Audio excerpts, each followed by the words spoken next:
संध्या 5टा खबर को आपण मानकु स्वागत। आज गुरुत्वपूर्ण खबर आईएमटीवी ओडिशा रे देखन। राज्य में 3 दिन कालबैशाखी वर्षार संभावना। राज्य में 3 दिन जारी रहिबो कालबैशाखी वर्षा। सकाळु असह्य गरम और गुलिगुली अनुभूति हेबा सह अपराह्न रे हेबो कालबैशाखी। आसंता 2 दिन जाए ट्विन सिटी रे बिजुली घड़घड़ी सहित 30 ରୁ 50 किमी पवन बहिबार संभावना नहीं येलो वार्निंग जारी करछंती पाणीपाग विभाग। यही समय 30 ରୁ 40 किलोमीटर बेगर पवन बहिब। या सहित असंभाल खरा और गुलुगुली भली जारी रहिबो बोली मध्य जणा पड़िछे। घरे हॉस्पिटल को तागिद कले स्वास्थ्य मंत्री मुकेश महाले। विभिन्न प्रांतर आयुष्मान को अभियोग आसिबा परे एक्शन मोड रे राज्य सरकार घरे हॉस्पिटल सहित स्वास्थ्य विभाग टेक्निकल टीम मध्य करिसंती आलोचना। आसुथबा अभियोग समाधान पय प्रस्तुत होईछि रणनीति। स्वास्थ्य विभाग मंत्री कहते लोकों स्वास्थ्य सेवा को नहीं सरकार प्राथमिकता देउछंती। जहाँ अभियोग आसुछि ताहार समाधान करने सरकार मध्य कार्य करुछंती। बीमाभुक्त है कालबैशाखी मेला। बरगढ़ जिला पदमपुर उपखंड पाइकमाल ब्लॉक अंतर्गत नृसिंहनाथ मंदिर में आसंता 7 तारिख बैशाख मेला आरंभ होब। दीर्घ 6 दिन धरी नृसिंहनाथ महाप्रभु जन्मोत्सव अवसर चलित मास 12 तारिख पर्यंत यह चलिबो। अन्य वर्ष भली एथर मध्य कालबैशाखी मेला रे लक्ष लक्ष श्रद्धालुओं समागम हेबो। तेबे उक्त मेला देखिबाकू आसुथबा समस्त पर्यटकों पई मंदिर कमिटी पक्षरु मध्य बीमा करा जाइछि। सानी परीक्षा ने ओपीएससी पक्षरु विज्ञप्ति। लोकसेवा आयोग बा OPSC Odisha civil service OPSC मुख्य परीक्षा 2023 अंतर्गत एंथ्रोपोलॉजी एक्सिप्स विषय रे एक गुरुत्वपूर्ण विज्ञप्ति जारी होइछि। आसंता 14 मई 2025 रे एही विषय एक सानी परीक्षा आयोजन करा जिवो। जहाँ एप्रिल 27 एवं 25 रे अनुष्ठित एंथ्रोपोलॉजी पेपर 1 एवं पेपर 2 रे सामना को आसीथिबा त्रुटि को समाधान करबा पय निया जाइछि। विशाल ऑपरेशन पर दखल कले सुरक्षाकर्मी। छत्तीसगढ़ एही स्थानटी थिला एबे नक्सलगढ़।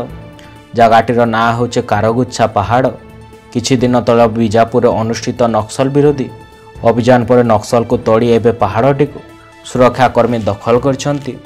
छत्तीसगढ़ आंध्र प्रदेश सीमांत रे अवस्थित एही पहाड़टी बहु वर्ष धरे नक्सल माने आड्डा जमाई थिले। दखल पर जातीय पताका पोतीछि सुरक्षा बाहिनी। आसंता 5 वर्ष रे 15 लाख हेक्टर जमी को जलसेचन लक्ष्य। विभिन्न कृषक कल्याणकारी योजना यथा प्रधानमंत्री फसल बीमा योजना, फसल विविधीकरण एवं समन्वय कृषि कार्यक्रम एवं श्री अन्न अभियान भली अनेक योजना राज्य में कार्यकारी कराए चाषी मानक अमल रोजगार वृद्धि पर उद्यम करा जाउछि बोली मुख्यमंत्री मोहन चरण माझी पवित्र अक्षय तृतीया अवसर में भुवनेश्वर बरमुंडा एवं ओपीयूटी फार्म ठारे आयोजित राज्य स्तरीय कृषक दिवस अवसर में यह कहिसंती। कालबैशाखी 24 जिले में बिजुली सहित घड़घड़ी सहित वर्षा। आसंता 3 तारिख जाए राज्य में कालबैशाखी प्रभाव देखा मिलूँ। 24 जिलार बिजुली घड़घड़ी सहित वर्षार संभावना रहुछि। विभिन्न जिला को पाणीपाग विभाग पक्षर येलो वार्निंग जारी करिछि। कालबैशाखी प्रभाव में राज्यर अधिकांश जिले में घड़घड़ी बिजुली सहित कुआपथर वर्षा एवं जनजीवन को प्रभावित करिछि। एपरिक आसंता 2 तारिख पर्यंत राज्यर विभिन्न स्थान वर्षा पवन हेबाकु नै अलर्ट जारी करिसंती। अन्य पक्षे ताती को लोक मानकु मध्य आश्वस्ति मिली जाइछि। जवाब देउछि इंडिया। पाकिस्तान पर बंद कला एयर स्पेस।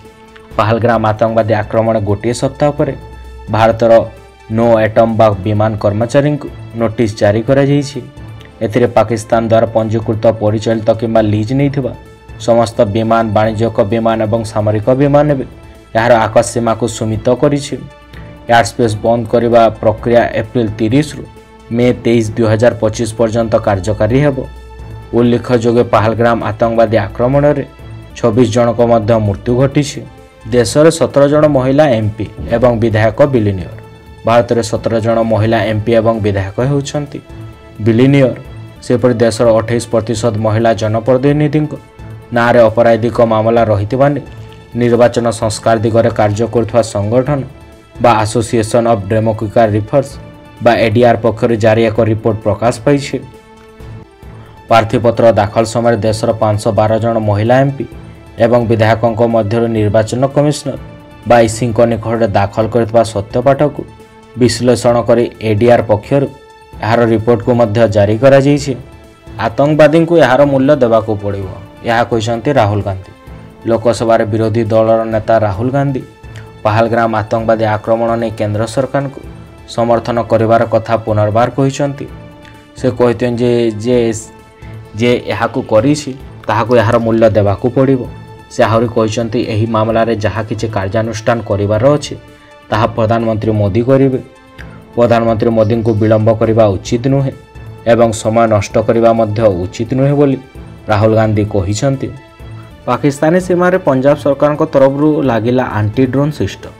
भारत एवं पाकिस्तान सीमार बढ़ुवा उत्तेजना को दृष्टि रखी पंजाब सरकार बड़ निष्पत्ति नहीं। पाकिस्तान सीमार पंजाब सरकार तरफ लगा aunty drone system. Pakistan drone देखा मात्रे गुली करने को निर्देश दि जाइछि। सीमा सेपट भारत भीतर को अस्त्रशस्त्र एवं ड्रग्स चालाण को प्रतिहित करने को नहीं यही पदक्षेप नि पाकिस्तान ड्रोन को एबे तुरंत करा जाय परिबो। चिन्हट देखा मात्रे गुली कर ताकू खसाई देवाई निर्देश दि जाइछि। जातीय सुरक्षा परामर्शदाता बोर्डर पुनर्गठन। जातीय सुरक्षा परामर्शदाता बोर्डर पुनर्गठन हो जाइछि। आलोक जोशी होइछन्ते नूतन अध्यक्ष। र पूर्वतन मुख्य होउछन्ते आलोक जोशी। यही 7 जणिया कमिटीर अन्य सदस्य होइछन्ते एयर मार्शल तथा पीएम सिन्हा, लेफ्टिनेंट जनरल एके सिंह एवं रियर आर्मीडर तथा मंडी खन्ना, पूर्वतन आईपीएस अधिकारी तथा रंजीन रोहन एवं मनमोहन सिंह एवं पूर्वतन आईपीएस अधिकारी बी वेंकटेश शर्मा मध्य रहिछन्ते। प्रकाश पाइला आईसीएससी 10मा एवं आईएससी द्वादश रिजल्ट। प्रकाश पाई जाइछि आईसीएससी द्वादश एवं आईएससी द्वादश श्रेणी रिजल्ट। 10म पास हार रही 99.09%। सेपरी द्वादश पास होइछन्ति 99.02%। उभय श्रेणी रे झियों पास हार पुओं अपेक्षा अधिक रहुछि। 10म झियों पास हार रही 99.37% एवं पुओं पास हार रही 98.84%। 10म 2,52,557 जन पिला परीक्षा देइथिले। रिजन अनुसार देखिछि पश्चिम रिजन रे सेमाने मध्य पास हार सर्वाधिक रही। आज अपराह्न 4टारे सरकार करिपारंती बड़ घोषणा। पहलगाम आतंकी हमला पर एक्शन मोड रे भारत पाकिस्तान विरुद्ध रे की पदक्षेप नेबे सरकार सारा देशवासी अपेक्षा रहुछि। आज अपराह्न 4टारे सरकार करिपारंती बड़ घोषणा। आज प्रधानमंत्री नरेंद्र मोदी अध्यक्षता बसिथिबा निरापत्ता व्यापार कैबिनेट कमिटी बा सीसीसी राजनैतिक व्यापार कैबिनेट कमिटी, सीसीपीए अर्थनैतिक व्यापार कमिटी, सीसीईए एवं कैबिनेट बैठक मध्य अनुमोदन करा जाइछे। लाहौर में मिली आतंकवादी हाफिज सईद गुप्त ठिकाना।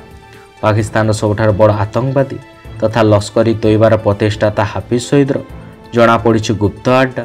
हाफिज सईद लाहौर में थिबा नै निश्चित होइछे। सैटेलाइट रो आसीथिबा फोटो एवं वीडियो जनापड़ी हाफिज घर लाहौर में रही। से साधारण लोकों सहित आराम रे थिबानी कथा मध्य स्पष्ट होइछे। ता घर कड़ा सुरक्षा रे थिबानी मध्य जनापड़ी। ताकू सुरक्षा देउछे पाकिस्तान सरकार। ताकू 3 स्तरीय सुरक्षा मध्य प्रदान करा जाइछे। अक्षय तृतीया रे खसिला सोना दर। अक्षय तृतीया रे सस्ता होइछे सोना दर। दर बढ़ी बढ़ी चलिबा पर आज हठात कमी जाइछे। अक्षय तृतीया रे सोना किनिबा शुभ होइते बोली हिंदू धर्म रे विश्वास रहिछे। तेबे आजिर दिन में सोना दुकान रे प्रबल भीड़ मध्य परिलक्षित होइछे। सोना दर कमिबा मात्रे ग्राहक को सहाय जाइछे। आज 24 कैरेट सोना 10 ग्राम को रही 97.910 टंका। सेपरि 22 कैरेट सोना दर 10 ग्राम पिछा रही 89,750 टंका। पाकिस्तान पर चक्रव्यूह रचना करुछे भारत। चक्रव्यूह रचना करुछे भारत आउ एही चक्रव्यूह फसिबा पाकिस्तान। पहलगाम होइतबा आतंकवादी आक्रमण पर वैदेशिक मंत्री एस जयशंकर जातिसंघ सुरक्षा परिषद यूएनएससी 7टी अस्थायी सदस्य देशर वैदेशिक मंत्री सहित कथा होइछन्ति। वैदेशिक मंत्री एस जयशंकर स्लोभानिया, पानामा, अल्जेरिया एवं गुएनार तांको प्रतिपक्षों सहित फोन रे कथा हेबा समय पहलगाम आतंकवादी आक्रमण विषय से मध्य आलोचना करछन्ति। पुणी पाकिस्तान अस्तविरति उल्लंघन। गोली वर्षण कला सेना। पुणी पाकिस्तान अस्तविरति उल्लंघन। जम्मू एवं काश्मीर अंतर्जातीय सीमारेखार अस्तविरति उल्लंघन होइछि। पलगार सेक्टर पाक सेनार गोली वर्षण होइछि। ସେହିପରି ନିୟନ୍ତ୍ରଣ ରେଖାରେ ପାକିସ୍ତାନ ପକ୍ଷରୁ ମଧ୍ୟ ହୋଇଛି ଗୁଳିବର୍ଷଣ। ପହଲଗାଁଓ ହମଲା ପରେ ଦୁଇ ଦେଶ ମଧ୍ୟରେ ତିକ୍ତତା ବଢ଼ୁଥିବା ବେଳେ ପାକିସ୍ତାନ ଲଗାତାର ଜାରି କରିଛି ଅସ୍ତ୍ରବିରତି ଉଲ୍ଲଂଘନ। କୁପୱାଡ଼ାରେ ମଧ୍ୟ ଜାରି ରହିଛି ପ୍ରବଳ ଗୁଳିବର୍ଷଣ। ଅନବିରତି ଚାଲିଛି ଫାୟାରିଂ। ଜାତୀୟ ସୁରକ୍ଷା କର୍ମୀଙ୍କ ପକ୍ଷରୁ ଏହାର କଡ଼ା ଜବାବ ମଧ୍ୟ ଦିଆଯାଇଛି। 24 ଘଣ୍ଟା ଭିତରେ ପାକିସ୍ତାନ ଉପରେ ଭାରତ କରିପାରେ ହମଲା। ଭାରତ ଏବଂ ପାକିସ୍ତାନ ଉତ୍ତେଜନା ପ୍ରସଙ୍ଗ। ଭାରତର ଆକ୍ରମଣ ନେଇ ପାକ୍ ମନ୍ତ୍ରୀଙ୍କ ବଡ଼ ବୟାନ। ପାକ୍ ସୂଚନା ମନ୍ତ୍ରୀ ତଥା ଆୟତୁଲ୍ଲା ତରାରଙ୍କ ଆଶଙ୍କା ରହୁଛି। ଗୋଇନ୍ଦା ସୂତ୍ର ଆଧାରରେ ବୟାନ ଦେଇଛନ୍ତି ଅଉତାଲା।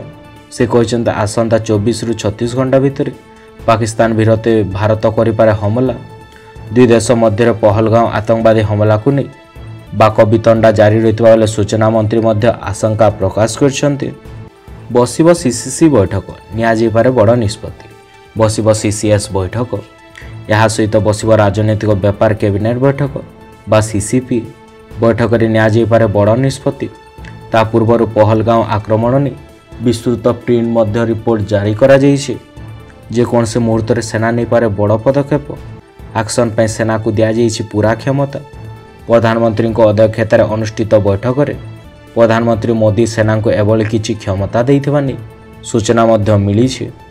ଧନ୍ୟବାଦ ଆମ ସହିତ ଥିବାକୁ। ଆଶା କରୁଛୁ ଆପଣ ଆମ ଭିଡ଼ିଓଟିକୁ ଉପଭୋଗ କରିଛନ୍ତି। ଯଦି ଆପଣଙ୍କୁ ଏହା ଭଲ ଲାଗିଥିଲା ତେବେ ଲାଇକ୍, ସେୟାର, ସବସ୍କ୍ରାଇବ୍ କରିବାକୁ ଭୁଲନ୍ତୁ ନାହିଁ। ଆମେ ଆପଣଙ୍କ କମେଣ୍ଟ ବା ମତାମତର ଅପେକ୍ଷାରେ ରହୁଛୁ। ପରବର୍ତ୍ତୀ ଭିଡ଼ିଓ ପାଇଁ ଜଡ଼ିତ ରୁହନ୍ତୁ ଏବଂ ଆସନ୍ତା ସମୟ ପର୍ଯ୍ୟନ୍ତ ଆପଣଙ୍କ ଉପରେ ମହାପ୍ରଭୁ ଜଗନ୍ନାଥଙ୍କ ଆଲୋକ ବର୍ଷା ହେଉ।